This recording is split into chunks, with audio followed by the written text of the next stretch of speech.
Hello dear students, welcome once again to YouTube channel of super 30। आज हम detailed analysis के साथ some basic concepts of organic chemistry को आपके सामने लेके आ रहे हैं सिर्फ एक शॉट में। चलो डिस्कस कर लेते हैं कि किस पोर्शन में आपको ज्यादा मेहनत करनी है और किस पोर्शन में आपको कम मेहनत करनी है। Moving to the first area, tetravalency of carbon, यानी शेप्स में, हाइब्रिडाइजेशन में, number of sigma bonds and number of pi bonds में आपको बहुत अच्छे क्वेश्चंस आ सकते हैं। लेकिन याद रखिए ज्यादा मेहनत नहीं करनी है क्योंकि this is a very easy topic. एक बार देख लीजिए, थोड़ा क्वेश्चंस कर लीजिए और छोड़ दीजिए वहीं पे, क्योंकि क्वेश्चंस निकल ही जाएगा इस एरिया में। नॉमेनक्लेचर ऑफ ऑर्गेनिक कंपाउंड्स में अभी तक कोई भी एग्जाम नहीं है जिसमें एक क्वेश्चन नहीं पूछा जा चुका हो या दो क्वेश्चन नहीं पूछे जा चुके हो। तो इस एरिया में नॉमेनक्लेचर को आपको सीखना पड़ेगा, क्वेश्चंस पे अप्लाई करना पड़ेगा।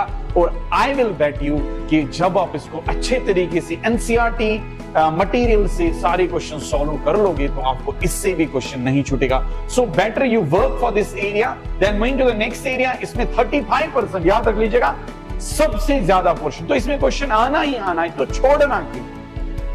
आइसोमेरिज्म एक ऐसा एरिया जिसमें 18% के क्वेश्चन पूछे जा चुके हैं, चाहे स्ट्रक्चरल आइसोमेरिज्म है, चाहे स्टीरियो आइसोमेरिज्म है, चाहे स्ट्रक्चर के टाइप्स हो, that is chain isomerism, positional isomerism, metamerism, tautomerism, functional isomerism. तो सबों को एक एक एग्जाम्पल के साथ सीखिए और उसके बाद किसी ऑब्जेक्टिव बुकलेट पे अप्लाई कर लीजिए। एनसीईआरटी के सारे क्वेश्चंस कर लीजिए, आपको इससे भी क्वेश्चन नहीं छूटेगा। Moving to the stereo isomerism में भी दो पार्ट्स हैं, ज्योमेट्रिकल बहुत normal and fundamental, then optical isomerism भी बहुत इजी, आपको इससे भी क्वेश्चन बहुत इजीली निकल सकता है। 18% क्वेश्चन।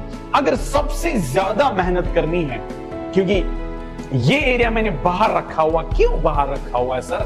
क्योंकि ये ऐसा एरिया है जिसको आप रट नहीं सकते हो, याद नहीं कर सकते हो। 4 एरियाज को याद करो एक बार तो क्वेश्चन निकलने के बहुत चांसेस हैं। याद करोगे नहीं भी निकल सकता है। क्यों?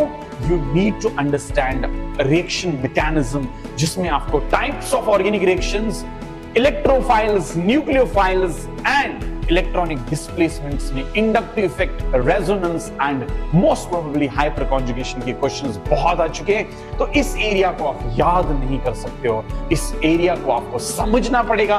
That's why this area is completely different from these areas.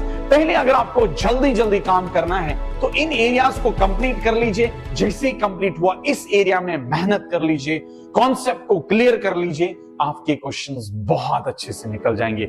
My dearest ones, last one, qualitative analysis, quantitative analysis and purification में अप्रोक्सीमेटली 15 क्वेश्चंस डायरेक्ट एनसीईआरटी के लाइन से आए हुए क्वेश्चंस हैं। तो डायरेक्टली उसको अच्छे से एनसीईआरटी से पढ़ लीजिए।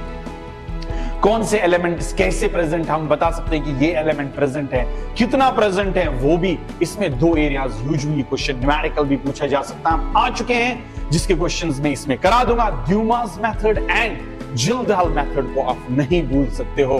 प्यूरिफिकेशन में chromatography and distillation are the 2 areas जिसमें मैक्सिमम क्वेश्चंस पूछे जा चुके हैं। तो आप इस एरिया को भी नहीं छोड़ सकते हो, क्योंकि अगर आप एक बार इस एरिया को प्रिपेयर करोगे तो क्वेश्चन छूटने के चांसेस नहीं है।